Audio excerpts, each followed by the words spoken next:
All right, guys, it is Friday night when we record, obviously Saturday on YouTube if you're watching it, or whenever, since the internet's great, whenever you're watching us, it is whatever time of day, night, on the moon. If not, I don't know where you're at. I don't judge. So, but we are here. The point is, it is that time of the week. Once again, Area 51. Yeah, I think they got the internet there. You can watch some stuff.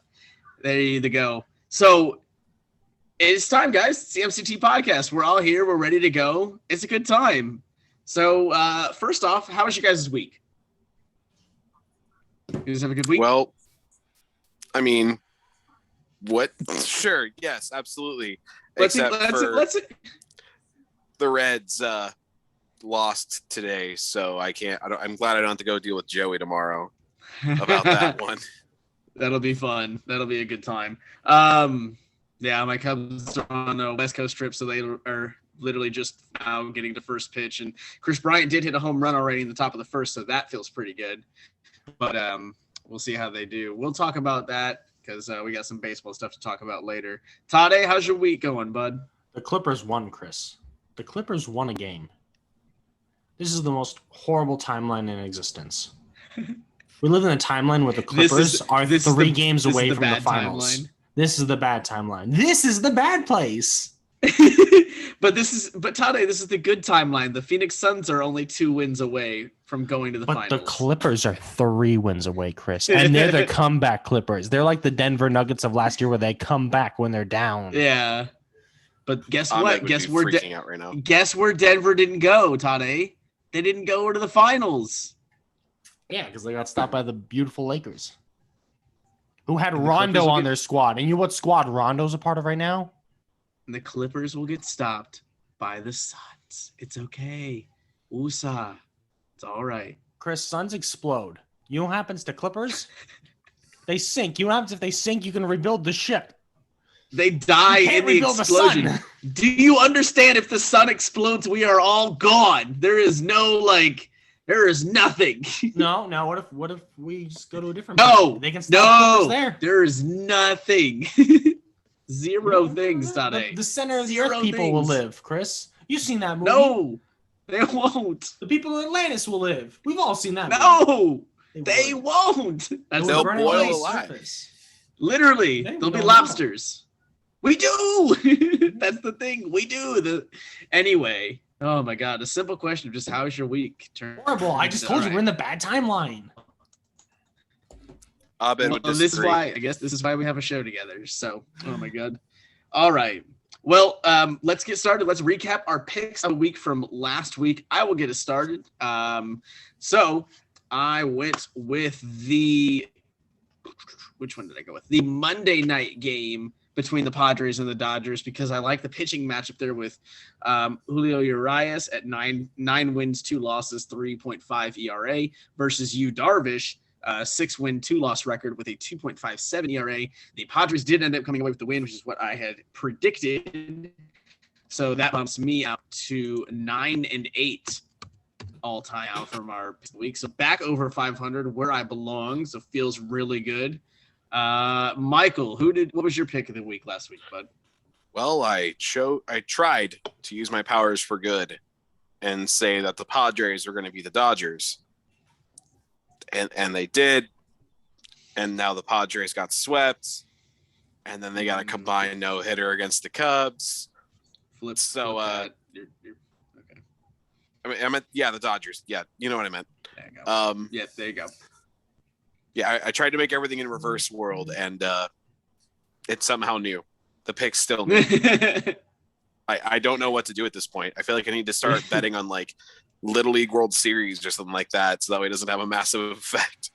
Well, so what you need to do is make your pick legitimate, on air with us, and then don't tell anybody what you actually bet on when you bet on the opposite one.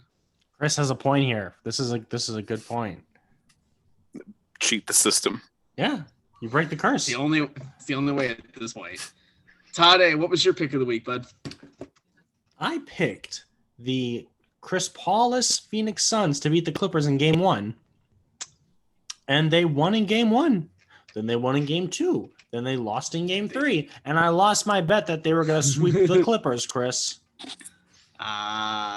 But hey, at least I got it. So now I'm 9-8-1. That's true. That is true. So you're keeping pace with me. I like it. I appreciate it. Yeah, by my gone. We kind of hinted. Michael's down there in the dust. It's fine. Somebody's got to bring up the rear, bud. It's okay. So, speaking of the NBA, we've had some. So we're just gonna call this segment. Y'all can say what you want to say. I don't care. Game 2 of the Clippers and Suns was the greatest ending to a basketball game we have ever seen.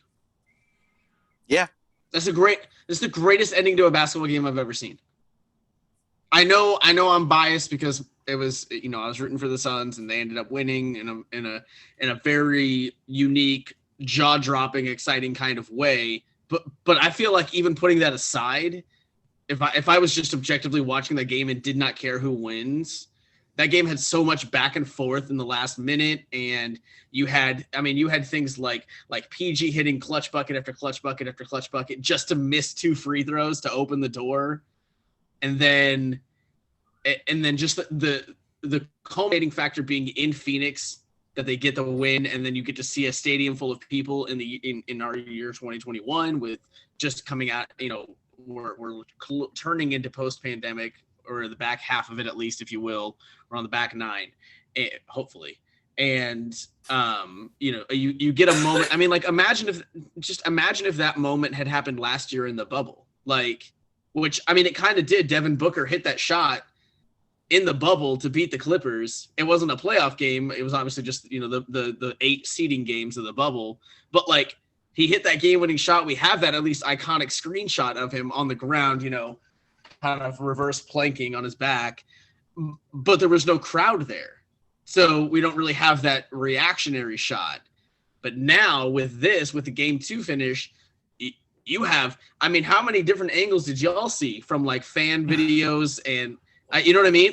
We had all kinds of stuff because we had a stadium full of people so we got all kinds of angles that we wouldn't have had otherwise. We got all kinds of reactions and videos and things we would not have seen otherwise. We got sounds that we obviously wouldn't have had. So, I mean, it all kind of culminates to, like I said, in my mind, that's the greatest finish to any basketball game I have ever seen.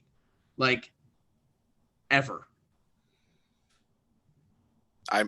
I didn't actually end up being able to watch that game. So all I saw was just notifications of Chris losing his mind. So I have to immediately check Twitter, and I just saw that incredible pass and went, there's no way a game is going to end like this. And for some reason, you don't put 3 people around DeAndre Ayton. I actually have something for this too. So Chris might remember this actually, but this is not the first game-winning dunk with 0 seconds left that's ever won a game that we've seen. Ball State with Majuk actually got Geico Player of the Play of the Week because he dunked it in no time remaining to win Ball State the game. Yeah, Majuk, our favorite Aborigine Australian. I do remember that. I thought you were going to talk about the fact that the Phoenix Suns have actually won a game with a game-winning alley-oop pass, an alley-oop dunk. When they were tied back in 2017 when they had, y'all remember when they had Tyson Chandler on the Suns? Yeah. Tyson Chandler against Memphis. They were tied at 97, and he got an inbound over. Part of me wants to say Zach Randolph, but I don't think it was Zach Randolph because when I think of old school Memphis Grizzlies, it's just the only player that pops up, big player.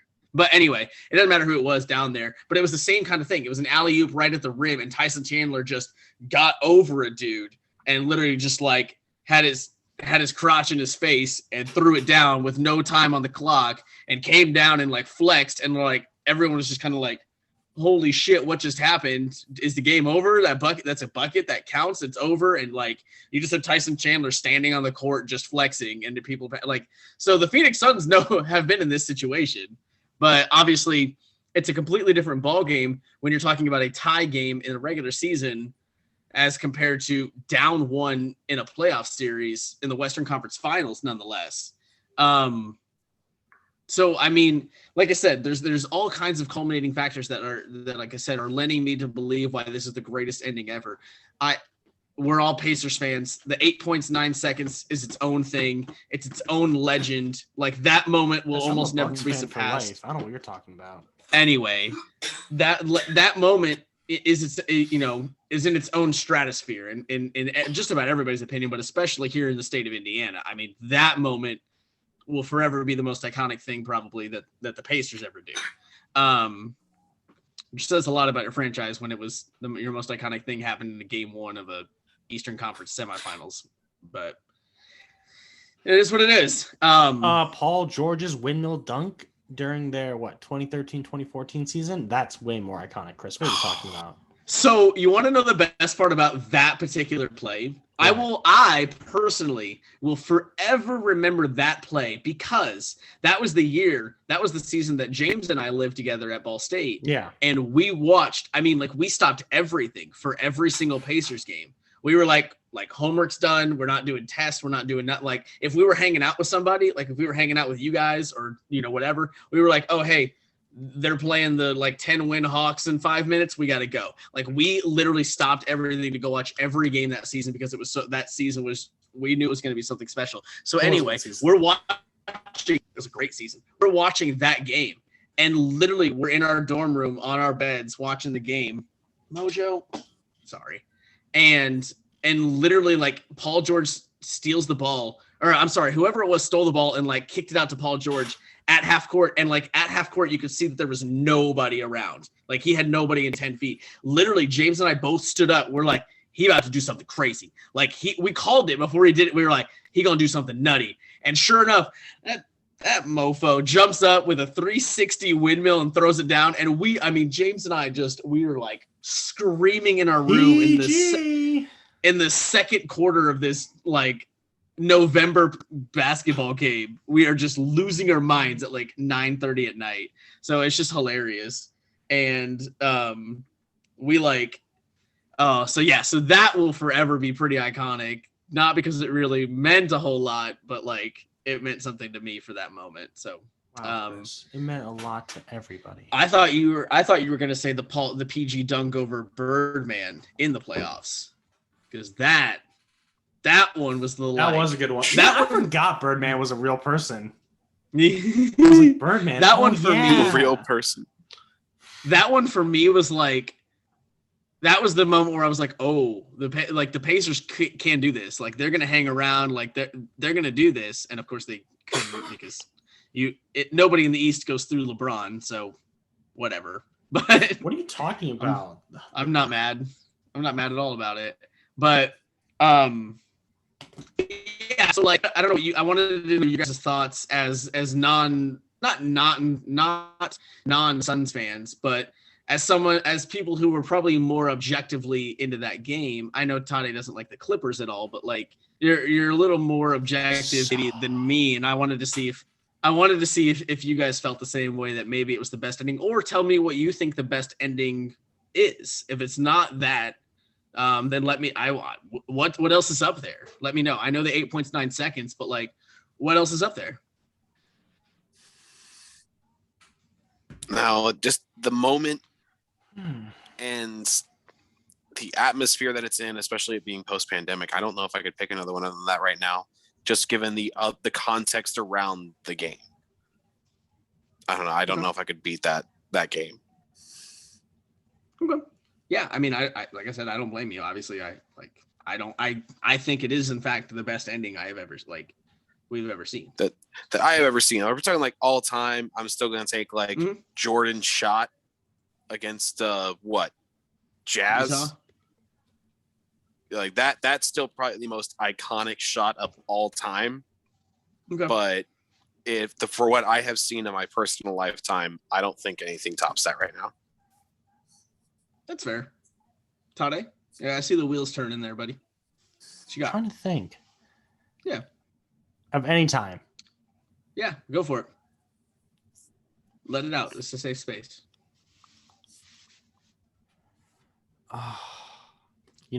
This is kind of difficult. Yeah.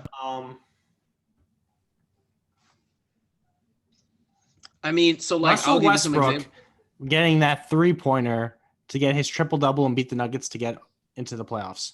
when he was with OKC. I do remember that one. That was I think a good that one. is just iconic because he broke the Yeah.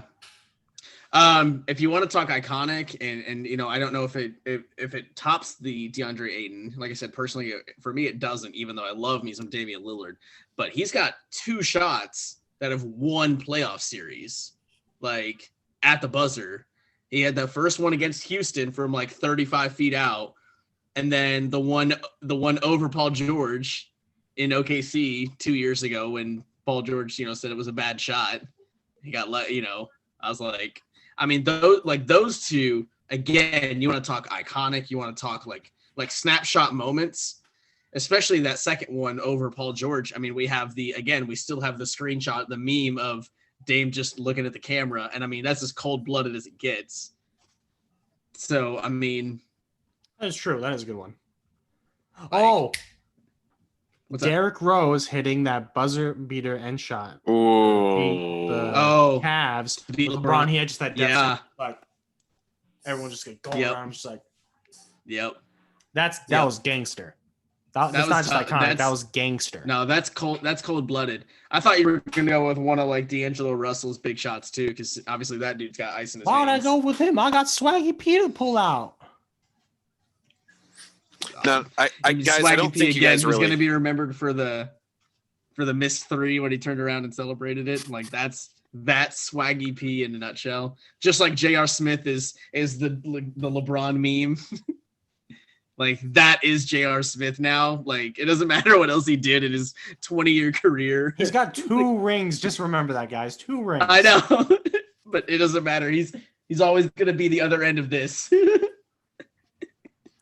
Like even non-basketball people realize that meme too. Like it's just that funny. Yeah, it's that big.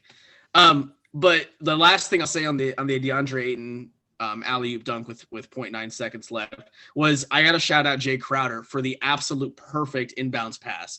If you guys if you haven't seen it, go and try to find the angle that he had for that pass. Go and there's a couple of videos from like basically courtside, like right behind Jay Crowder, and like looking at the angle that he had to not hit the backboard, but for that ball to still go right over the rim. It is, I mean, there's no room Cousins for guarding him. Big man. Yeah. There's no room for error on that one. Okay, the last thing I'll say on that. Guys, dude, seriously, if you're the Clippers, how do you not have 5 people just standing in the paint? Seriously, what else? There's no time. Lue is a bad coach. But like, there's Frank Vogel. I'm gonna switch out my defensive player for someone smaller to guard the rim. Oh look, LeBron dunks on us. Whoopsies. Oh my God, I know. Same kind of moment. Braveheart. He trusted his guys too much. One. Also, Yeah. he put Boogie on the smaller guy and left Ayton with the smaller defender. Yeah. Which, I mean, okay, if Boogie defends the inbounds better, it makes sense because you put your big guy obviously in front of the inbounder, and then theoretically, like I can at least understand the logic behind that, because theoretically if Boogie can just get in Crowder's face and block him, that's a 7-foot tree standing there. That makes everything else kind of obsolete. You can't really pass around that unless you get kind of lucky and put a perfect pass somewhere for Ayton to get it. But my thing too, like I'm serious, there's no time on the clock for somebody to catch and shoot with 0.9. It's impossible. You can't do it. Have 5 guys standing at the paint ready to jump at the hoop. Let them call 3 seconds on you, I guess, all day long. It don't matter. Like, I was about to say, guard but it's like, the it was paint. like 0.9 seconds left anyway. Yeah, guard the rim. Like, and then the people that want to cry foul on DeAndre Ayton for pulling Zubac's jersey. No, that would have been the softest foul call in NBA history. In that moment, you got to let him play. He didn't shove him to the floor. He didn't alter his path. Like he has. It's like Bucks team out here. It's like football. It's like football where like you each like you have the right to the space there. DeAndre Ayton has just enough of a right to go through that screen as Zubac does to set it. Like it was fine. It was contact obviously, but it was not egregious throwing him to the floor or pulling him down. Like get over it. It happened. Yeah. If it was the other way around, Clippers fans wouldn't be calling for a foul. So that's how you know it's petty. And just, oh, we lost, there has to be a foul because I can't stand I can't logic the loss away otherwise. Unless I can just say I feel like I got cheated because there should have been a foul. When they wouldn't say that if it was the other way around. If the Suns were up 1 and gave up a lob to Cousins, but Cousins pulled on Ayton's jersey, they wouldn't be like, well, we'll take the win, but really there should have been a foul. Yeah. No. So move on. And you know what? Congrats to them for game 3. They play. It was a must win for them, and they played like it was a must win, and Phoenix straight up didn't. So that makes that's true. That think about how important that game 2 win is now, because if everything else plays the same way, I mean, that one play with 0.9 seconds left has decided who is up 2-1 in this series. That's huge. Yeah, literally. Yeah. And so what's the rest of the NBA update we want to do, guys? So, I mean, we've got Hawks and Bucks going on right now. So the Hawks come away and take down Philadelphia in game 7. So let's talk about Philly for a second. Where does Philly go from here? Trade Ben Simmons. Just get rid of him. Bail. Get rid of that bad contract. Get whatever you can because his value is tanking with every passing day. ASAP, got to move on. Yeah, I think, it's a really interesting scenario to look at it from in both lenses. Like, I can see why a team would take a chance on a guy like Ben Simmons, even with what we've watched. Here's the deal. He's only 24 years old. He is only 24 years old, guys. Like, he is not done growing into the basketball player that he possibly can be. Do I personally think we've seen the best of him? Yes. But I can see why a team would take a flyer on him at the right trade price, at the right risk. He's 24 years old. Obviously, if he takes his shot and works on his jump shot, which I know it's always been his downfall, but it has progressively gotten worse, I feel like, in these last couple of years. So, I mean, but he obviously is still a defender. He's still a great passer. He's basically a 7-footer who plays the point guard. He can play the 1 through the 4. I mean, like, there is appeal there, which is good for Philly because with a guy like that has some appeal, he actually does have some trade value. And his time is run out in Philly. I think at this point, that team has hit the wall, has hit their ceiling. They can't go any further as presently constructed. So you don't necessarily have to detonate it, but you have to shift some things around. You have to, at this point, if you're Philly, I mean, you build around Joel Embiid. You move on from Ben Simmons, you get what value you can for him, and you regroup and reload up around Joel Embiid, which is still tough in and of itself because Joel Embiid gets hurt quite a bit and misses as many games as he plays. He's Bob Sanders-esque in that sense that, he's amazing. He's MVP level when he's on the court. The problem is he's on the court half the games. So what do you think they do, Tane? First off, they traded Markelle Fultz, who's also a bad shot, because they had no patience with him. So yeah. Michael's right. They should just trade him because they did it with Markelle Fultz. And look what happened. Fultz got better. Fultz was better than Ben Simmons. Then he tore his ACL. Whoopsie daisies. Yep. So Michael's right. Trade him. But they keep saying Golden State right now. That's what all the media reports are saying. Golden State. Yeah. Golden State. Okay, great. Are they going to switch up with Andrew Wiggins? Are they just going to trade both max contracts for that? You're stuck with a bad contract then. Oh, Draymond. Okay, great. You're going to have the same Al Horford situation you had 2 years ago, basically. But I guess Embiid would like to be in the paint, put Draymond at the 4, or vice versa. Yeah, I think that's what it would be. So I think that theoretical trade for like Draymond and pieces for Ben Simmons and pieces, whatever makes it work, with it basically being a Draymond and Ben Simmons swap plus some if it's Andrew Wiggins or whoever it is for even picks or whatever. I think that could be actually a win-win for both teams.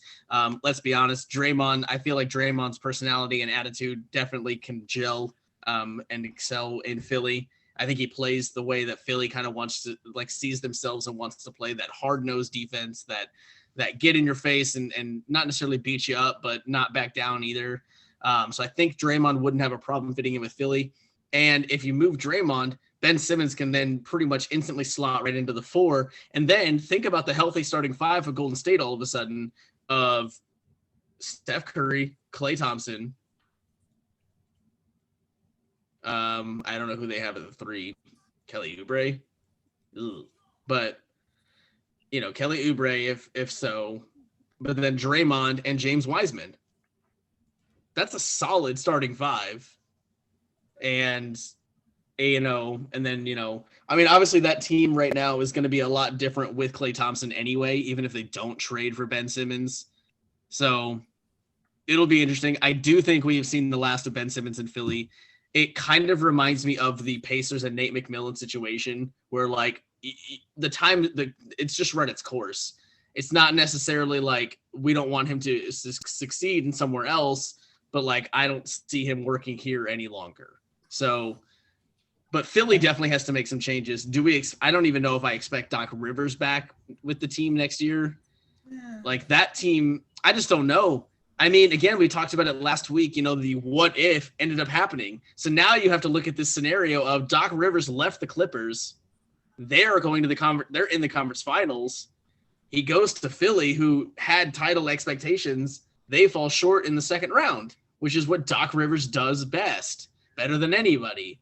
So at what point, do you blame Doc Rivers? And at what point do you start saying maybe he's not the coach we thought he was, that he just not necessarily got lucky with Boston, but built a legacy around that team in that one title run with Boston?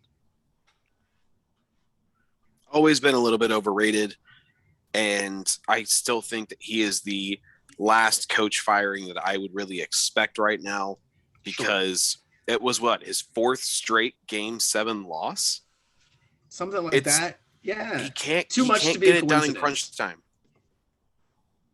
He keeps all these reports of him losing the locker room, pretty much everywhere he's been.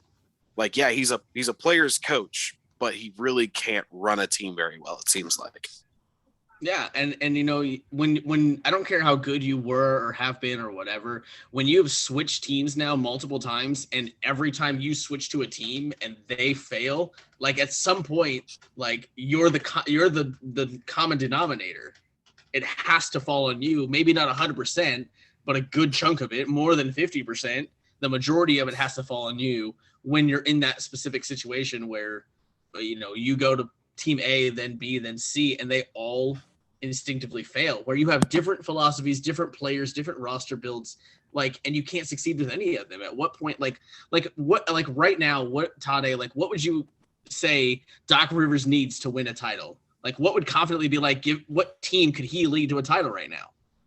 Doc Rivers needs the 98 Bulls in order to win a title. There you go. The Why? 92 Dream Team. He needs a player that's going to coach themselves. Yeah. That's it. If he had a LeBron would be like, shut the heck up, right. Doc Rivers. No, that's wrong. Chris Paul, he had that, but then he had DeAndre Jordan and Blake Griffin, who sucked. Because DeAndre Jordan, I'm going to hold the ball under the rim. Chris Paul, dunk it. We're losing, buddy. So, I mean, he has that before, but he has to have other pieces. He needs an MJ or LeBron type player. Sure. Yeah. Which that tells me you're not a very good coach, because guess what? Not everybody gets those level players, and a lot of people still find a way to win, or at least win on a consistent basis. Exactly. Without that level of players. So talking about NBA coaches, guys, the Pacers making moves. They went out and got their new head coach. And I, for one, am as excited as possible for the hire. So they bring back, they complete the best Throwback Thursday post I've seen in a long time, because yesterday they announced that they are hiring Rick Carlisle to a 4-year, $29 million deal. So Herb Simon opening up the checkbook for a coach. All right, first reactions to initial thoughts to Rick Carlisle coming back home to Indiana to coach these Pacers. Michael? I said it last week that I would mute. Okay. I'm back now. Yep, I said last we week that I want Becky Hammon, but I wouldn't be mad at Rick Carlisle.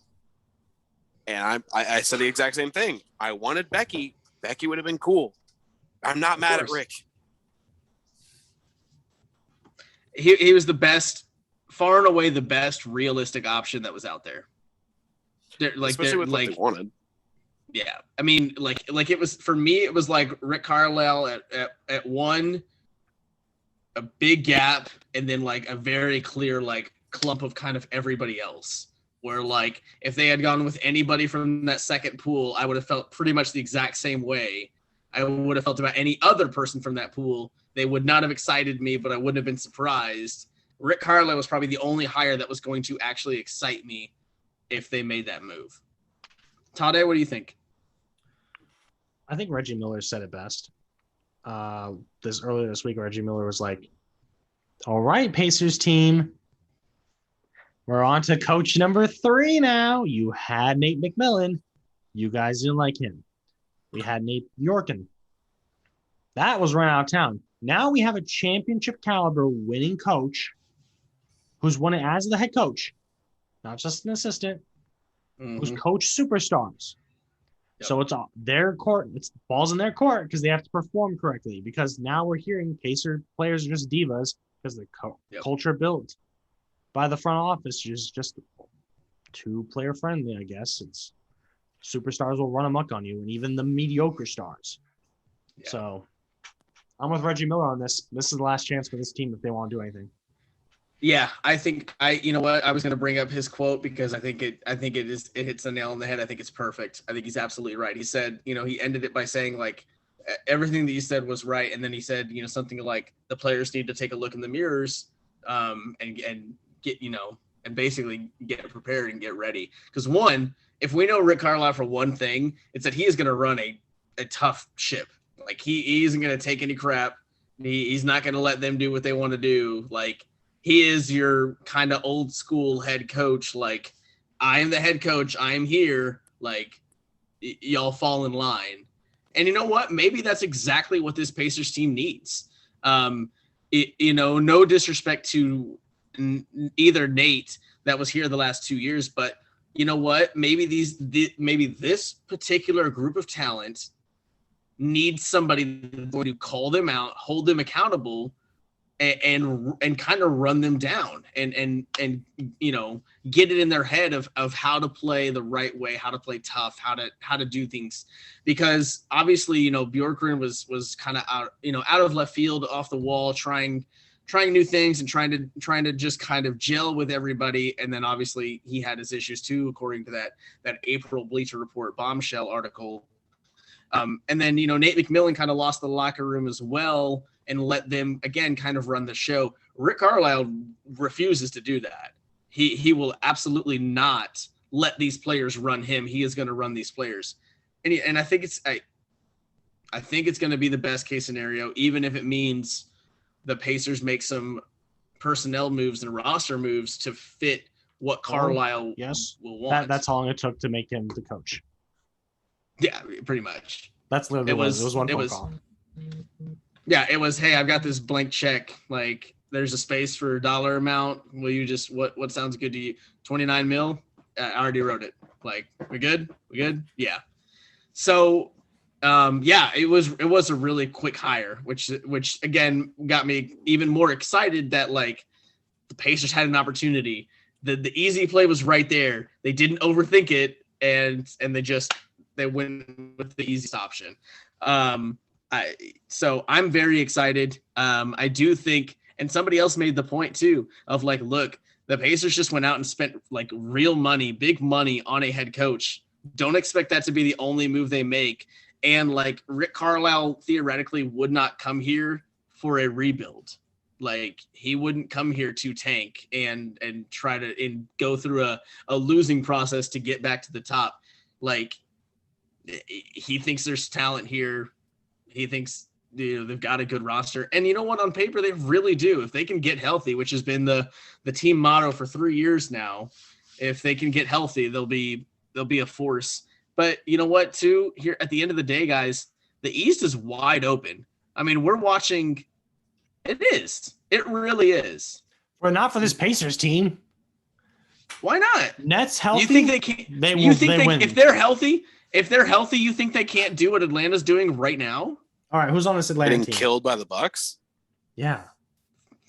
To tie the series? I mean, like, are you going to be upset if the Pacers next season go to the Eastern Conference Finals and get their doors blown off? Are you going to call that a disappointing season? I'd love that. But I was like, after the 4 or 5 Trey, years that we've had where they can't win a game, let alone a series. Besides Trey, if they this go to the team has nobody else. And that's the not Pacers true at all. It's not true. They have 0 All-Stars on this team, Chris. Oh my God, you're going by All-Stars? They have 1 All-Star on this team. You're going by All-Stars. Pacers Devin Booker wasn't an All-Star. Devin Booker wasn't an All-Star. I know, but if we go by that, then the Pacers team But sucks. we're not! So but if dumb. we do then and say Trae Young's the All-Star on this team, then we only have 1 All-Star on this team, and they still made it to the conference finals. Pacers So can't does be crap Atlanta. anywhere. But your point, either point goes to me. Like either side, argument you're trying to make that goes to my point that Indiana can theoretically do what Atlanta's doing with the right coach, and Rick Carlisle absolutely can be the right coach. Like, okay, for real, right now as presently constructed, think about this Pacers healthy starting 5. Okay, just bear with me. You've got Malcolm Brogdon, Karis LeVert, T.J. Warren, Domantas Sabonis, Miles Turner. That's your starting 5. It's your starting 5. That's as good of a starting 5 as you're going to find around the league, especially in the East. For real. And then if you talk about a bench unit, you've got Doug McDermott, TJ McConnell, Jeremy Lamb, and then the Holiday brothers. That's another solid unit. That's 8, 9, 10 deep right there. That's without Cassius Stanley taking a step forward in year 2. Michael, That's without the number 13 overall pick that they're about to make. Michael, back me up. It's an I'm average. staying out of it. If this was a Western Conference team, this is an average. But it's not. That's what I'm saying. It's not. East. And you know what happens? Because we have 2 Western style teams over here. How Actually, many? 3 if you count Philly still. We have the Bucks, the Philly, Nets, the team that can't beat Atlanta and lost in the second round. Yeah, but they're going to be better next year. Every year they get better. Why? Why are they going to be better? Philly was the 2nd seed this Because year. they'll get rid of Ben Simmons. Yeah, exactly. They were a 2nd seed this year. Okay, who was our number 1 seed this year in the East? The Nets. Right, who didn't get out of the second round. Because they had everybody injured. Oh my God, the injuries. Fully healthy teams, like you said, then the Nets are the best team in the East. Okay. No question. I mean, yes. I mean, that's fine. So if that's we one. are all so healthy, that's 1. Doesn't matter. Yeah. That you can't beat that 1. Yeah, but they'll still go to the Eastern Conference Finals, which will be a success. Like they will do what Atlanta's doing. Is my point. The first round. We would have to be the 8 seed, Tade. And that's possible. Pacers can lose. I mean, yes, but it's just as possible that they're the 3 seed or the 4 seed even, or the 2. Because what if the Celtics, we're about the same level as the Celtics right now. What if the Celtics get really good now because they had an entire culture change over there? Of course, they absolutely, they absolutely could. That's my Jason Tatum's that's my point. On the East is roster. the Eastern Conference is so open that any team in the East can make a run and be that number 2 seed. Like even if you slot Brooklyn in at 1, and you're saying that's cemented in, which I agree. If they're healthy, that is cemented in. Fine, I will give you that one. That's not hard to argue. But 2 through 8, I can make an argument for like 6 different teams in those spots, including the Pacers. And even if the Pacers end up at the 5 seed, like Atlanta, they absolutely can get hot in the playoffs and play the right ball and beat a higher seeded team once, if not twice, and find their way in the Eastern Conference Finals. That's my point.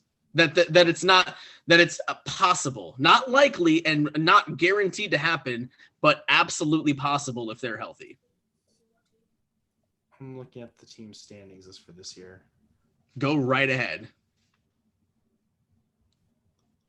Score, schedule, draft, stats, teams. They don't show me the standings. There we go, standings. And also, like I was trying to say, the Pacers are about to add a lottery pick. They got the 13th overall pick in this year's coming draft. You know who's been drafted recently at the 13th pick? Guys like Devin Booker. Like, Not saying they're going to get a Devin Booker, but imagine if they add somebody in that talent pool that could be that kind of X factor. Man, you also forgot. Detroit Pistons got the number 1 pick. They're getting Cade. They're going to win next year anyway, so it doesn't matter. Chicago Bulls are trash. Toronto Raptors can make a comeback next year, so that could be a possibility. Cleveland sucks. They're not coming back. Orlando's down. They're not coming back. Charlotte Hornets was a fluke year this year. Washington Wizards maybe. Knicks aren't getting better. They'll still be like a 4th, 5th seed. Sure. They're in that and B group. Philly was the 1 seed. Brooklyn was the 2. Milwaukee was the 3. Okay. I don't see us being any of those 3. I see us beating Philly. Well, I mean, if we have Turner as the center, we're going to lose anyway because he can't guard Embiid. Sorry, Miles Turner. Nobody can guard Embiid. He's the process. Jokic can.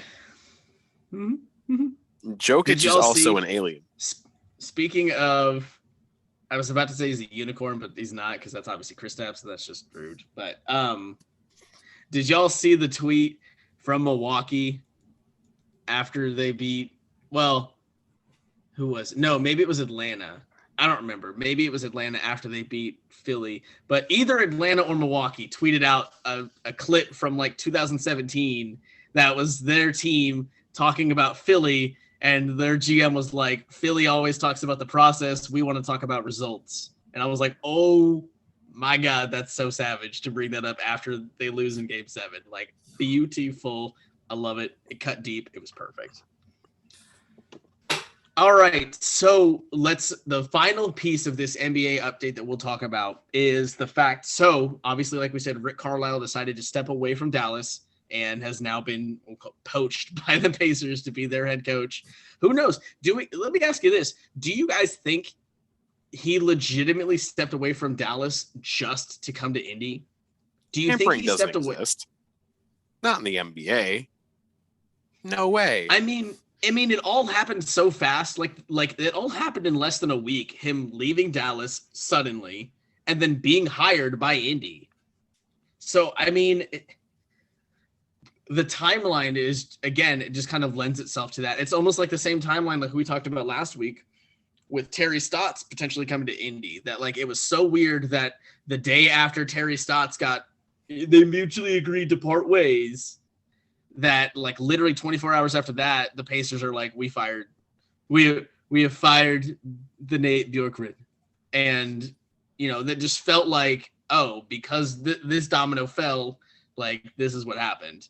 Obviously, they could have nothing to do with each other, and it was just a coincidence. But I don't know. Do you think Rick Carlisle actually stepped away from Dallas to specifically come to Indy? I would love to think that. I would love to think that he saw Nate get fired and go, "Hey, yo, Malcolm Brogdon, team. Like Sabonis, I could do some things with that team. Miles Turner." Like, hey. I mean, it comes down to the Nets too. Yeah. So I don't know. I'm with Michael. I just said that out loud. I'm with Michael. I'd like to think. You want to think? I'd like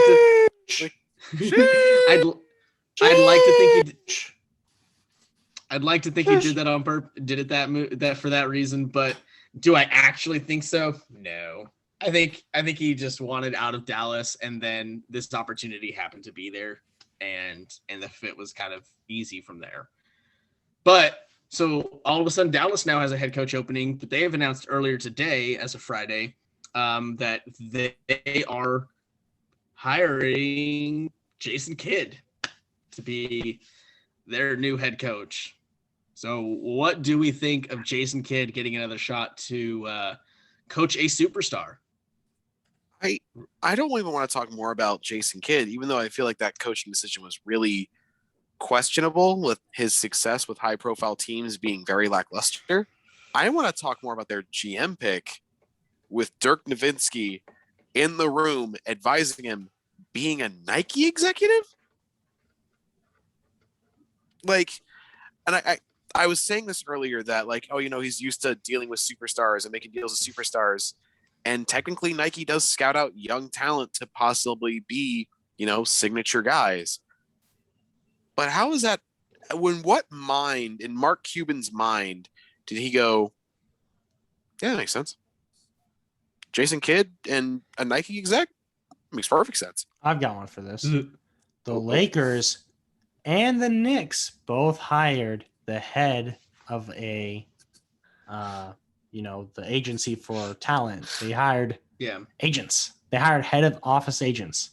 And then guess what? They're doing pretty well now. So my thinking is, because he's dealt with contracts before with players, that he has connections that he'll be able to make as a GM. And it's all math anyway with how the salary cap works. So I think it's a fine pick. Yeah, I mean, also the GM, as important of a position as that is, I think that's one that, like, he is still part of a team. It's not like he is the end all be all, like the only decision maker now in the room for Dallas. That is, he's not a dictator of that team. There's a lot of pieces in that room that are going to help him succeed. I mean, like bringing a Dirk Nowitzki on, where you now get kind of both ends of it. Tade, you want to talk connections? Dirk Nowitzki has more connections to current players and coaches than probably anybody around that isn't in a front office role, outside of like Tim Duncan, who's going to be in a front office role of some kind, I would imagine, at some point for San Antonio. So, I mean, I think it's a fine move. And yeah, Tade, like you said, it's not also not the first time this has happened, and they have worked out pretty well. Rob Pelinka's done a good job in LA with the Lakers. And still obviously being LeBron's agent is a full-time job. So dealing with all of that and then doing your Lakers work too, he's putting his hours in for sure. So yeah, I mean, the Jason Kidd decision is interesting. I guess if I'm trying to see the positives of it and why Dallas might feel like this is a good fit, Dallas right now is in a situation where it's all about Luka. It is all about keeping him happy, making him happy and successful, and what's going to be best for Luka, and then everything else falls into place. Maybe they think that because Jason Kidd's a former a point guard and that kind of mindset mentality that Luka is kind of, I guess a Jason Kidd-esque but better already player. I don't know if just maybe they think that connection is enough of a reason to do it. That's about the only thing I can think of from Dallas's point of view and why they would make this move. Yeah. When there's other, I think, more experienced coaching options out there, like a Mike D'Antoni, I think would have made more basketball sense for an entire team. But that would have been the Lakers.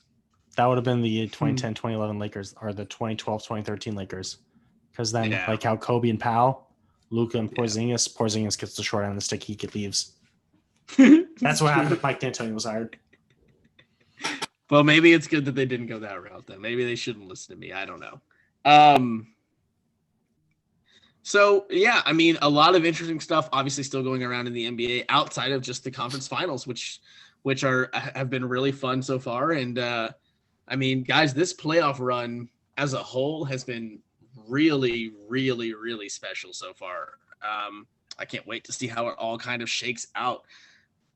Michael, we've got some baseball stuff to actually talk about. We are not doing a little quick update this week. Sorry, Tade, but we have some important things to talk about. I'm going to keep you engaged, Tade, for the first part of this at least, because I've got a question for both of you. And I'm actually, as curious as I am about Michael's answer, I'm not going to lie, I'm a little more curious as to what Tade is going to say, just because I want to know what a non-baseball fan thinks about this question, like where their mindset is. So I'll set the scene for you. Yeah, Mojo, get down. Sorry. I'll set the scene for you. So last night, my Cubs in LA threw a combined no-hitter. Tade, for Tade and for those of you, the other ones that may not know exactly what that is. So the Cubs starting pitcher went 6 innings, gave up no hits, and then was pulled for a reliever. That reliever came in and pitched 1 inning, gave up no hits, was replaced with another reliever who pitched the 8th inning, gave up no hits, and then their closer came in, also gave up no hits. So basically 4 pitchers for the Cubs pitched. None of them gave up a hit. goes in the official MLB record book as a combined no-hitter. It counts just the same for as a team's no-hitter. So it was the 17th no-hitter in Cubs franchise history. It is actually their first combined no-hitter in franchise history, meaning obviously the other 16 were done by one starting pitcher for the 9 innings or plus or whatever it was. So it was a very exciting night. Obviously that means Cubs won, other things. My question, what is more impressive? A single pitcher pitching 9 innings of no-hit baseball and getting the win, or a starting pitcher and some relievers coming in and giving up no hits as an entire pitching unit and getting the win? Michael, go ahead and go first. I was going to let Tade go first just because I don't want my answer to influence his. Okay. Tade, what do you think? I think that baseball sucks. I should have seen that coming. The fact that you guys watch this sport and they have these dumbest rules and dumbest statistics that just don't make sense either way to anybody, it's kind of sad. So I just muted Tade. Yeah.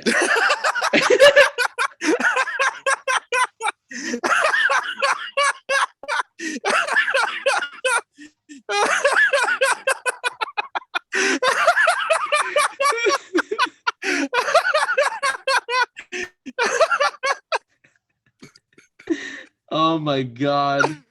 Enough with his antics. He's being grounded live on air. Oh my God. All right. He served his 2 minutes in the penalty box. I asked him to unmute. I cannot physically unmute him. I'm asking him to unmute. I can shut off his camera, though. I was basically saying how Brockmeyer was right, how baseball is dying and these statistics are dumb and that they should just go with home run derbies every day. Okay, your point has been heard. I understand.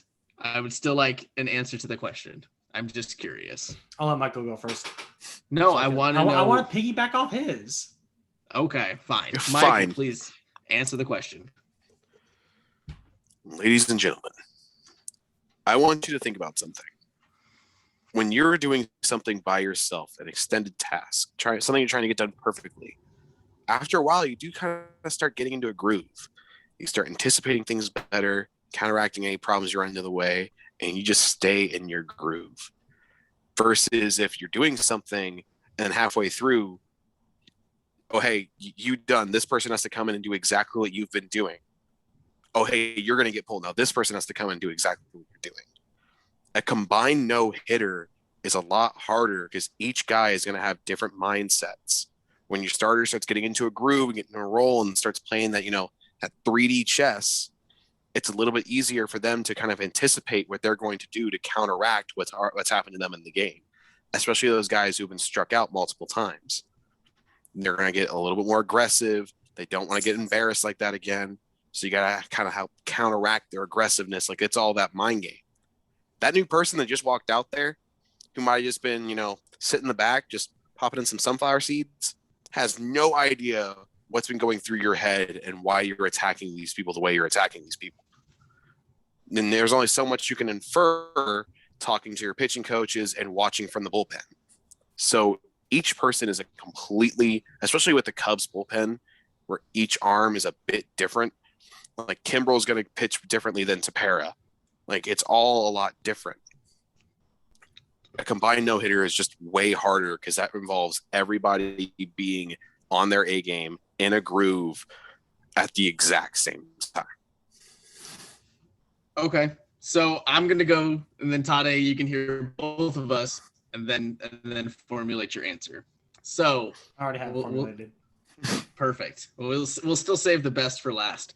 So I waffled on this one, and basically what I'm gonna do, I'm just gonna play devil's advocate. There's pros and cons to both, and I truly believe. Michael said the combined no-hitter is tougher for obviously the reasons that he stated so wonderfully just a moment ago. I'm going to say the single pitcher no-hitter is tougher and more impressive because think about the fact. So when you're talking about a combined no-hitter, and how, you have all these moving pieces with these different pitchers coming in, and you hope that they're on their game that night. And that's what makes it more special, is because, for instance, last night, the Cubs pitchers, it was 4 different pitchers had to be perfect, but 3 of those pitchers only had to be perfect for 3 outs. And even perfect, they weren't even perfect. They gave up walks. They had base runners on. They just didn't give up base hits. So, but why I think a single pitcher is more impressive is you have to think about it from an opposing batter's perspective. Sometimes all it takes in the game of baseball is seeing a fresh reliever. I mean, think about like Jacob deGrom, not just this year, but in years past. Whenever you played the Mets and you had to face deGrom, your goal wasn't to beat deGrom. Your goal was to get him out by inning 6 or 7, so you had a chance to go for the bullpen, because you could see those guys. Because just sometimes think about being a batter who's like, say you're 0-for-3 with 3 strikeouts against deGrom, and you're about to go up for the 4th time, and then Joe Smith from the bullpen comes in, and you just get that wave of like, oh my God, I don't have to see deGrom. It doesn't even matter how good that guy may be. It's just the mindset of like, oh, somebody different. And we see it all the time in baseball when that reliever comes in and they make a good pitch, or they're looking well. But sometimes it's just the fact that, he's got that the release point that the batter sees a lot clearer, or he leaves that one ball up, or he doesn't hit his spot on one pitch, and the batter has just been waiting all night for it, and they've been dominated by that starter, but they finally get him out of it, and it's just that wave of fresh air. So that's why I think the single pitcher no-hitter is tougher, because that guy has to be dominant.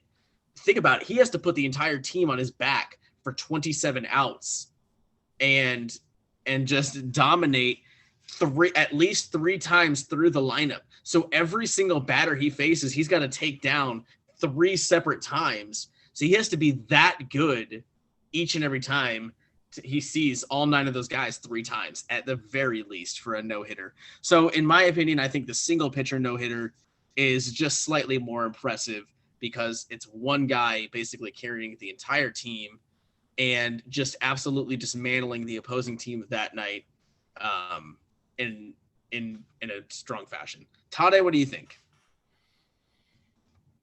The conditioning of baseball pitchers is so dumb.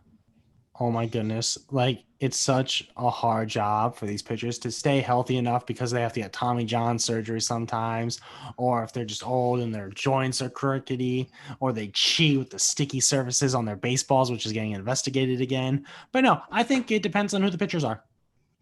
If you have bad pitchers in your bullpen, it's much more impressive if your entire pitching group of people, staff, bullpen, everyone's participating, because then it's just like, oh, I'm not really warmed up for a pitcher, but I'm throwing myself in there. We're doing great. So if like a bullpen of pitchers gets a no-hitter, I think it's more impressive, because like not everyone's good as a pitcher. Yeah, I can see that for sure. That is completely, like I said, I think both of them. That's why I thought of the question earlier today, and I thought it would be a good one. Is I think both answers can be correct. And so that's what makes it, I think, a fun, discussion point, a jumping off point. When Michael comes back, figures out what the heck is going on with him, we do have another baseball topic to talk about, and that is going to be the home run. What we're going to dub here tonight, Friday, June 25th, in our year 2021. We are going to dub it we're officially starting, Michael, the home run race of 2021, because it is just incredible to watch the leaderboard in MLB right now for home runs, because we have a new contender. We have a brand new contender who had 8 home runs as of 2 weeks ago and is now tied for 3rd in the league. Actually, we'll update it even more, because he's not tied for 3rd anymore, because somebody else took 3rd place back, and actually I think is now tied for the league lead. But Mr. Kyle Schwarber of the Washington Nationals has hit 13 home runs in the last 13 days. He has 9 home runs in his last 6 games. He hit 1 today. he is just absolutely on fire. Doesn't even describe him right now. Like, did y'all ever read that Matt Christopher book, The Kid Who Only Hit Home Runs? That's Kyle Schwarber these last 2 weeks. He is like, why at this point, like he's Barry Bonds steroided up. Like, why even pitch to him? It's dingers. He's that kid grown up for sure. He is. I just don't like. He's gonna get intentionally walked with the bases loaded, like because he literally is just beyond in fuego right now. I'm just trying to look at all of these crazy stats that he has. I mean, as of yesterday, he had 8 home runs in a 5-game span, which is tied for the second most in MLB history. As of 3 hours ago, there were 0 players in the National League that had more home runs than Schwarber because he had just tied Fernando Tatis at 22, but Tatis has already hit 2 today. So now Tatis is actually at 24, which is tied for the league lead with Vladimir Guerrero Jr. in the AL at 24. So that's why this is just the home run race of 2021, because, oh my God, currently, as it stands, we have Vladimir Guerrero Jr. and Fernando Tatis at the top of the leaderboard with 24. Shohei Ohtani has 23. He hit one today to lead off the game. Kyle Schwarber is in third with 22. Matt Olson's got 20. Adelson Garcia, for the rookie for the Rangers, has 20. Acuna Jr.'s got 20. Salvador Perez still has 18. I mean, like Javi for my Cubs has 16. Chris Bryant hit his 15th home run already today. I mean, the home run race is as wide open as I think we've ever seen it. And we're getting so many young, exciting superstar guys that it's going to be so much fun to watch the rest of the year. I'm not really ready to obviously call it. It's not going to quite match, I don't think, the summer of '98 between Sosa and McGwire. But it kind of feels like we're on a path like that with maybe not 2 guys, but because that's what made that one so special, I think, is that it was those 2 and then nobody else was even touching them. This year we have 10 dudes that are within 3 home runs of each other that and how many 3 home run games we've seen already this year and things like that anybody can start popping off.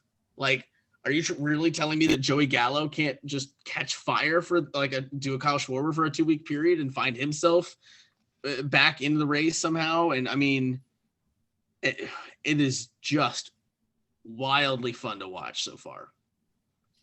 And I'm actually going to argue that this is probably more entertaining than McGwire Sosa, in large part because of how much the internet has affected the world of sports and how many times these gigantic home runs are getting shared and put all over the place. There's a lot more media attention on baseball right now than I could argue there's been in quite some time. The sport is growing massively, and if they end blackout restrictions, it'll grow even more. Manfred, there's your freaking cue. And I think that because everywhere you turn, it's Schwarber's in it. Winker's in it. Castellanos is going to be it's probably going to be back in it here soon. Acuna has been on and off injured, still in it. Oh, hey, Mike Trout still exists. What do you think he's doing right now? Just sitting back, watching Shohei Ohtani just hit bombs all the time? No. He's wanting to come back out there and start competing with him again. Yeah. So it's going to be one of the most entertaining home run finishes that I think we've seen in quite some time. And the baseball trying to crack down on spin rates by making players strip in the middle of the field is definitely going to play a little bit of a factor on that. Shout out to Sergio Romo and Mad Max for showing the amount of petty that I want to somehow achieve in my life. Oh, 100%. Those are as our creator Craig told me the other day. He's like, those 2 are now my spirit animals. That's the level of pettiness and drive that I will try to be for the rest of my life. Because you know what's better? You had to know, but we all had to know that of course Mad Max is going to be one of these guys that gets upset about this. Not in a bad way, but that is definitely in his wheelhouse take this personal and get mad and be upset at the umps and even the opposing manager for trying to call him out for sticky stuff when he's clean. Just wait until somebody asks Madison Bumgarner to lose himself. Did we lose Michael? Okay. Good. Okay. So yeah, just wait until Madison Bumgarner gets checked for a foreign substance. He's gonna put on a show too. He's gonna lose his mind, and it's gonna be glorious television to watch. Did Trevor get searched? I really don't know. I know. Don't know. I know when the Astros are blowing out the Tigers 12-2, and a position player came in and pitched, they checked the shortstop that came in to pitch in that game for sticky substances. And somehow, what? And see that right there is kind of what we talked about last week with this policy of it's way too open-ended, and it gives way too much power to the umpires and even opposing managers of no, that is not the spirit of this policy, of this rule, is to check a position player pitching in a blowout. The spirit of the policy should be, hey, I see something actually going on. Here's what I see. Here's what I did about it. And then have somebody back them up and either correct them or tell them they're wrong and move on. Not this, I think you're sticky, you're out for 10 games, no appeal, no nothing, goodbye. It's way too dictatory with the umpires for me. They have too much power already as it is. And obviously we know we have umpires in the game that make it about themselves already. I watch the game for the umpires. What are you talking about? That's why you're not a And my favorite, they have Jordan shoes on. They're all in that little black at the bow tie. The bigger guys, you can't tell who's the player and who's not because no one's athletic in baseball. It's great. Okay, I think I'm gonna need to mute Tade again. I will say, I love how barrel-chested pretty much every baseball umpire is and looks with that big chest protection. I mean, they just look like a whiskey barrel with limbs and a head. No neck, limbs. It's fantastic. So, but yeah, so my biggest point about this Kyle Schwarber streak that he's on is I'm upset, Michael, that we did not get a Tops Now card for Kyle Schwarber this week. We got it. We got Tops Now cards this week. Dude, there is even a moment for Kyle Schwarber in this week's moments, and we don't have a card for him. I don't care that they might be building to some. I don't care. But that lightning card. No. But the lightning card. We could have two. Corey Kluber got two cards. He got a Tops Now card, and he got a Player of the Month card. Literally this year, last month. But that was more under pressure. That hey, every other no-hitter got a card, so we just didn't do one for Kluber, so everyone's throwing a fit, so here it is. I would rather have 98 overall Kyle Schwarber who hits bombs than an 88 Kyle Schwarber today. That also will hit bombs. I'd rather have the 98. It's dangerous to hit bombs, children. I want to point this out. It'll scream yard every time you swing the bat. Michael, I used that postseason 85 overall Kyle Schwarber for 2 years in a row. I hit over 100 home runs with him each year because that's what he does. It doesn't matter. His swing, anyway, it was just maddening. It's maddening that he had a 3 home run game and didn't get a moment for it or didn't get a card for it. It's maddening that he tied the baseball record of all time for home runs, he had 8 home runs in 5 games. We don't get it. And kind of the salt of the wound is the big diamond card that we did get this week for Tops Now is Ryan Mountcastle for the Orioles, which is fantastic. He had before having a 3 home run game, which is great. I don't have a problem with that card. I just have a problem acknowledging that one and he getting the 92 diamond. And then they're like, oh yeah, Schwarber had a good week too. Here's this moment to do for him, but you don't get a card. What, I didn't get a card for Max Schrock almost hitting the cycle. So like almost hitting a cycle. That's not worthy. Like home run, basically people won the game. Got pulled because he got hurt. Didn't even get a moment for him. How many times people have almost completed things? What do you want a card for every almost no hitter that goes 7 1/3, 8 1/3? I want a second baseman for the Reds that doesn't suck on my Reds team. Well, so your Reds suck. So until we get that flashback, Brandon Phillips. All right, muting to Chris. Here we go. I'm back, ladies and gentlemen, because Chris can't talk. Baseball sucks. I can talk louder than Rockmeyer is the best baseball TV show out there. Never forget it. We are gonna have an episode some point, ladies and gentlemen, whether it's a special or a regular episode, that just all we're gonna do is shit talk soccer to combat Tade. We're just gonna go in on it. It'll have to be a day that Beth's not home, because I think I'll get in trouble for bad mouthing soccer so much. But we're gonna make it happen. Football. Good sir. I'm so sorry. It's soccer. So football. Don't care. Traditional American. All right. I do think that is all the MLB updates. So actually, well, one more. The thing that we forgot, is Fernando Tatis has said that he's not going to be in the home run derby this year, which is disappointing for sure. But I mean, now we might get Kyle Schwarber to take his spot, and we still have an exciting field. Like we're gonna have an exciting field regardless. You already have Ohtani in it. That's enough storylines as it is. Vlad obviously, Vlad needs to be in it. Pete Alonso has said he's going to be in it. He's the reigning champ, so that's fine. He tried to defend his title. So that'll Didn't earn it last fun time. Storylines. Didn't deserve it. So we'll see how it goes. But what do you got, Michael? Tade, have you seen the MLB All-Star Game uniforms yet? Let me look them up. No. I got them already. I want to see your reaction live. All right. So we're gonna start with the hats. We're gonna start with the good stuff first. Okay. So you just told them what the good stuff. There's the hats, man. So you see, it's in Colorado. So the Rockies are rocking, brown star, white mountain peaks, like just like their logo. Great.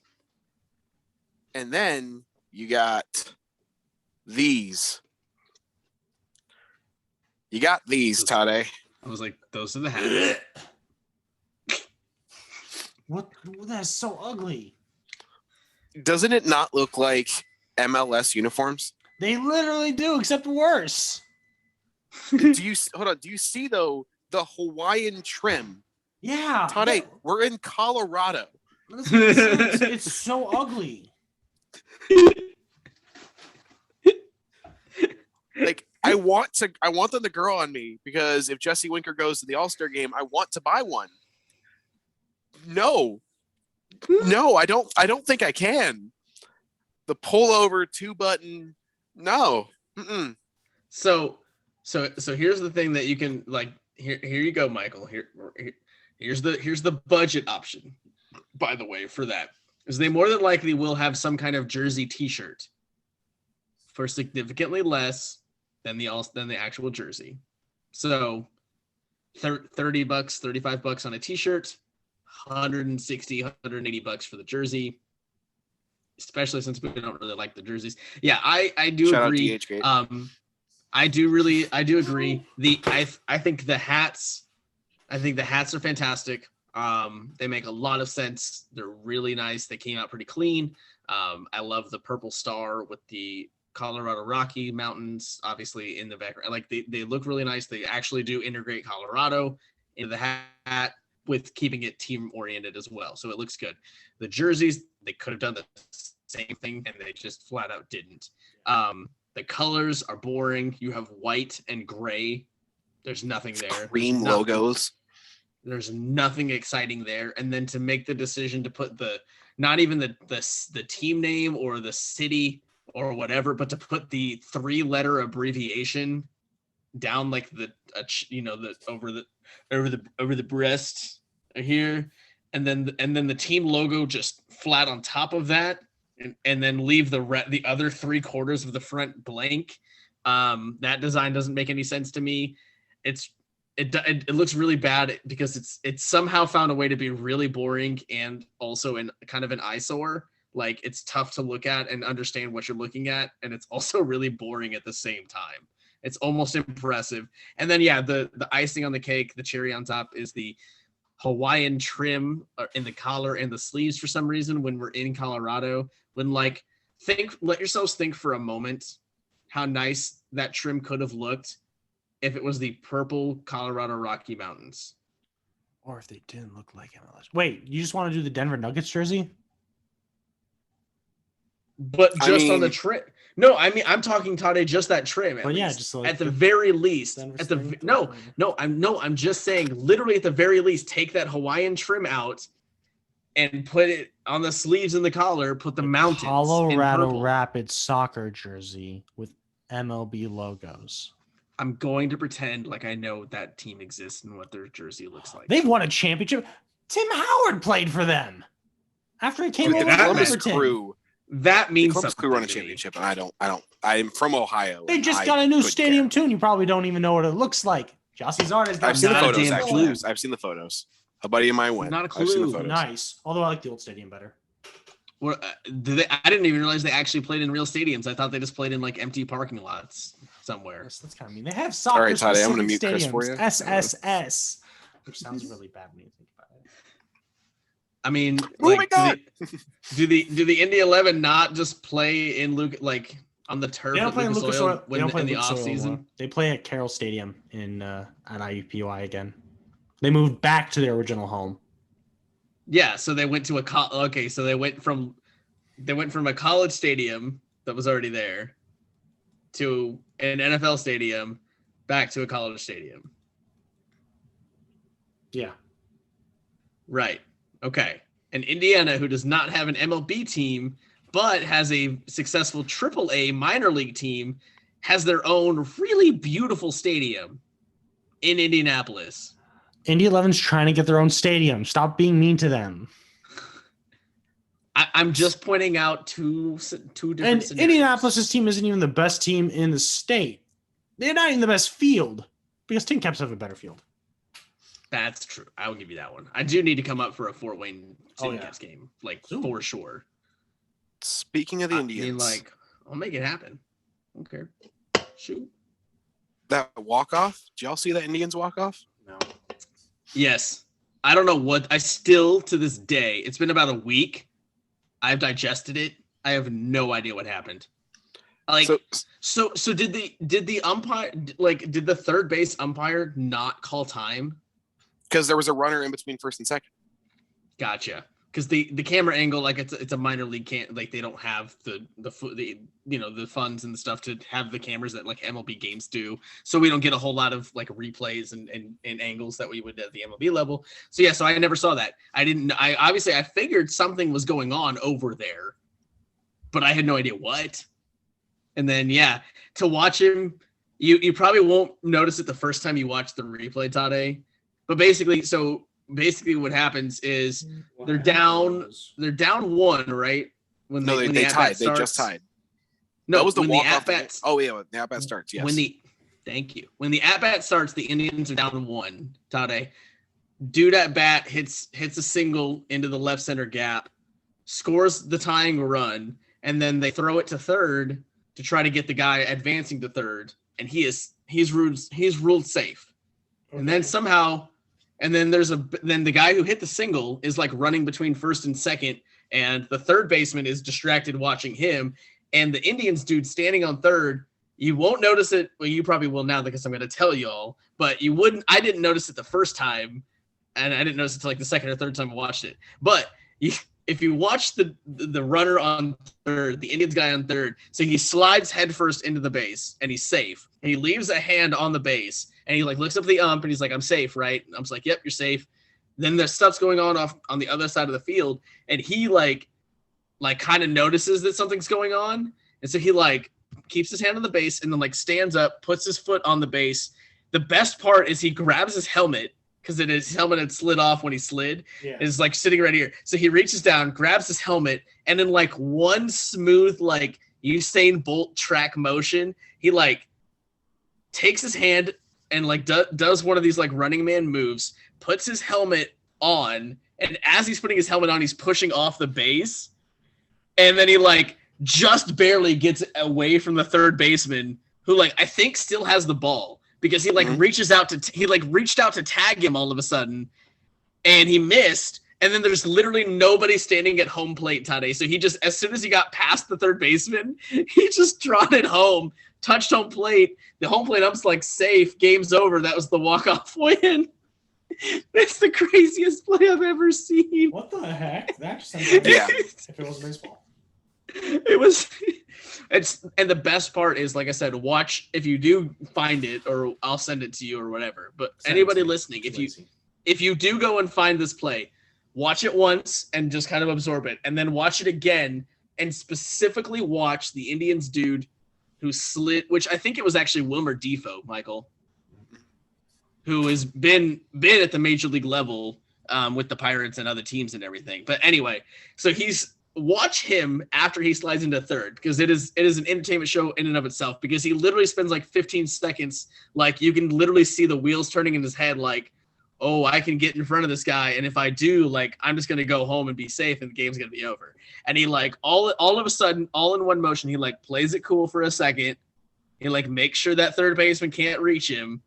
And he, like, for some reason feels the need to put his helmet on when it's not necessary to have your helmet on and run, but whatever. He, like, puts his helmet on, shoves off the base. The third baseman realizes it too late, swipes at the air, misses, and then he's just gone. And then he trots the last like 60 feet to home because there's nobody standing there. And it's just great. It's absolutely glorious. It's fantastic. I'm trying to find the clip literally right now. Oh my God. So no, we'll send it to Tade off air. It's okay. Okay. All right. So, yeah, I mean, all right, Tade, we did enough. I think that's enough baseball talk for this episode. Thank you so much for powering through. I'm pretty sure that took up the entire show. I'm thankful that you powered through to it. Well, let's give a shout out, guys. Let's talk hockey for like 5 seconds, because let's shout out the Montreal Canadiens. They have just advanced to their first Stanley Cup final in Mr. Michael Robinson's lifetime, Mr. Tade Manukian's lifetime, and basically my lifetime. So they have not been to the Stanley Cup final since 1993. These two were not born yet. I was born in October of 92. So I was alive, but like I couldn't tell you nothing. Unborn. I was less than a year old. So I don't know. Yeah, like that. Toddy, that was me for the first 7 years of my life, but all right. Self-harm inflicted on you there. I lived a good life. I'm still living it, but I knew I had a good childhood. All right. Yeah. Shout out the Canadiens. That's awesome. They're fans. I can't even imagine. I mean, I can't imagine being a Cubs fan, finally seeing my team go to the World Series and obviously win it for the first time in 108 years. It meant quite a bit. It was a good time. So I absolutely can understand how they're feeling right now, just getting a chance to go to the Stanley Cup final, and really all of Canada. I feel like even if you're not a Canadiens fan, like if you're from Canada, you're probably excited for the Canadiens to potentially win, because I feel like all of Canada has. Yeah, when was the last time Canada won the Stanley Cup? Like a team from Canada winning the Stanley Cup. It's been a minute. Yeah, like it's been a while. Toronto lost back in like the 2000s. They had those riots. Oh yeah. I have no idea. So I really don't know, but I know that it has been a long time. So I'm sure that whole country is pretty excited for the potential this year, at the very least. So, 1992-93. Was it Montreal? Montreal. The Canadiens? Yep. So there you go. They suck it, Maple Leafs. The team that won it. Yeah. So the team that won it last time for the country of Canada least has Canadian a chance ones. to do it again. The least Canadian ones. The French. Pretty much. Okay, so it does look like it went final, by the way, guys. The Bucks did handle the Hawks tonight by 34. That was an hour and 30 minutes ago, Chris. Come on, man. Yeah, that's why I made that joke earlier in the show. Yeah. That's fine. But that series tied at 1, so still a fun series, good time. So we will see. Tomorrow we've got game 4 of the Western Conference Finals between the Suns and the Clippers in LA, so that'll be fun. Kawhi is still not playing. Tade, do you expect him to play at all this series? No. They said it was an ACL, then they went back to a knee sprain. He's not playing. Does it remind you guys at all of his, the end of his tenure in San Antonio, where he had that kind of mystery injury and was gone for a year and basically didn't play because he deemed himself not healthy enough, which is totally fine. But the Clippers are going to deem him not healthy also to keep him happy, to keep him there because he's the biggest star they've had. That's championship. Minus Chauncey Billups, who used to be a Clipper. That was a big get for them. Speaking of Chauncey, did you guys see that he is the current front runner for the Portland job? Yeah, poor Portland. Yes. They should pick Becky Hammond. Yeah, look, I've said it every time we bring her up, and I'll keep saying it until it turns out to not be true. But I fully believe she is not looking for a different head coaching job because I believe she is being groomed to take over for Pop in San Antonio. Yep. And it's just too perfect of a situation for her to leave San Antonio. Like, she has already she's already ingrained and cultivated so much in that franchise and that team that it just makes perfect sense. Like, why would Popovich take her under her wing for her to go somewhere else? I mean, she's not Josh McDaniels, and yes, shots absolutely fired. Josh McDaniels, and thank God, by the way, that dude never. Thank God that dude never came to Indy. By the way, don't bring him up. I will. I'm thankful he never came here. Bill Belichick's coaching tree is horrible. None of his coaches pan out over any time frame. Yep. What do you mean? Matt Patricia's about to lead the Lions to a Super Bowl. What are you talking about? Oh, I was a mechanic. I was a physicist engineer, or whatever he was. Mechanical engineer, nuclear engineer. He was some type of engineer. It didn't work out for him. Nope. All right, guys. We talked about a lot. I think that's about everything that we had. What do you guys think? Anything else? What's on your minds? I think we're good. That's it. All right. Well, let's get to our picks of the week. I will lead us off. I am going with that primetime game tomorrow night, game 4, the Suns and Clippers series. I am going with a bounce back win for my Phoenix Suns to take a commanding 3-1 lead in that series. Fun fact about that series, guys. So the Clippers were obviously down 2-0 in the first round, and they won games 3 and 4 to tie it up and then eventually win that series against Dallas. In the second round, they were down 2-0, won games 3 and 4, and eventually won that series over Utah.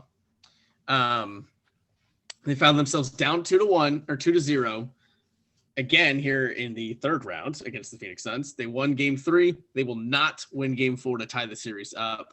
That is where that chain will break. Basically, I mean, my reasoning is I think Phoenix just didn't come to play in game 3. They were lackluster and they just didn't look like the same team that we saw in Phoenix. But they still hung with LA for the entire first half. Hell, they led going into halftime and coming into the third quarter. But LA went on that big 21-3 run, and that kind of put it away. Phoenix just didn't have the answer that night. I think they're still the better team, especially with Chris Paul coming back. Hopefully Cameron Payne, his ankle injury that sidelined him for the remainder of game 3 is not a long one. But I think the Suns will kind of wake up. I think they kind of were riding that playoff streak. I mean, hell, think about it. They won 9 straight playoff games before that loss in game 3. That is really hard. I don't care who you're playing or how good that is really hard to go 9-0 in the playoffs. Like, the Bubble Suns did it easy last year, man. What you talking about? That wasn't the playoffs, though. It's just like your stupid playoffs. Basic. So it's not. It's you're talking about the play-in again. It's not the playoffs though. Playoffs. Oh, bad. So anyway, I think Phoenix bounces back. They're the better team. I think they take a 3-1 lead in Game 4. We'll go with let's go with the offense waking up a little bit. We'll go with 115-104, an 11-point win for the Phoenix Suns tomorrow night. What do you guys think? What are you guys going with this week? What's got your eye? Well, I'm going to go with Monday night's primetime baseball game between two former teammates going up against each other now on different teams. I'm talking Giants, who are very surprising this year, and Dodgers. Mm-hmm. Anthony Descalfani versus Trevor Bauer. And I just don't see the Dodgers holding up to the true Cy Young winner and Anthony Descalfani. I just don't see it happen. So I think Descalfani is going to pitch a no-hitter. Trevor Bauer is going to get pulled in the second inning. It's all going to be good. You can't make it that. Giants. You know it's going to hurt you. Everybody, you know what to bet on. It's fine. If you want to make money, here you go, guys. Wink. Michael's cheating out here. He's going to get caught by, I don't know who the gambling authority is. Look, I don't know what you're talking about right now. Okay, there's no umpire here to check my hair or my headset or my glove. Oh my goodness. And a good pick that's gonna win, and you should bet on it. Croatia over Spain on Monday night. Probably a score about 2-1. I'm guessing for the elimination rounds of the UEFA Europa Cup. Nice. Not Europa, Euro Cup. But no, yeah, Croatia over Spain, 12 o'clock ESPN. Watch that. He's busy. Tade, speaking actually legitimately of soccer and that tournament, or I think maybe it was in the Copa America tournament I saw. Did you see the bicycle kick goal the other day? That was in Copa, yeah. Yeah. That you send me that link. Insane. I did send you that link because that was insane. But that was insane. I don't care what level of play that was. Come on. That was incredible. Copa is the equivalent of the Euro, just in South America. But no one cares about right now because the Euro is bigger than that because they have bigger stars. But sure. Basically, the top two teams in Copa are always Argentina and Chile. Okay. Good to know. All right. Well, thank you once again for tuning in to the MCT podcast. You can find us on YouTube as part of the 3C Media channel. Don't forget, if you want to see more, we actually, Crash Course Podcast was gracious enough to have me on this past week on Monday night. So you can definitely go check that out. Me and Craig talked a lot of baseball since we don't get to talk a whole lot here. Thank you, Tade. So him and I had a good long baseball discussion with no interruptions. It was a lot of fun. But it turned out a really, really good episode. A lot of good talking points and stuff. So definitely go check that out. Obviously, check us out each week as well on that channel. We will see you guys next week. Thanks again.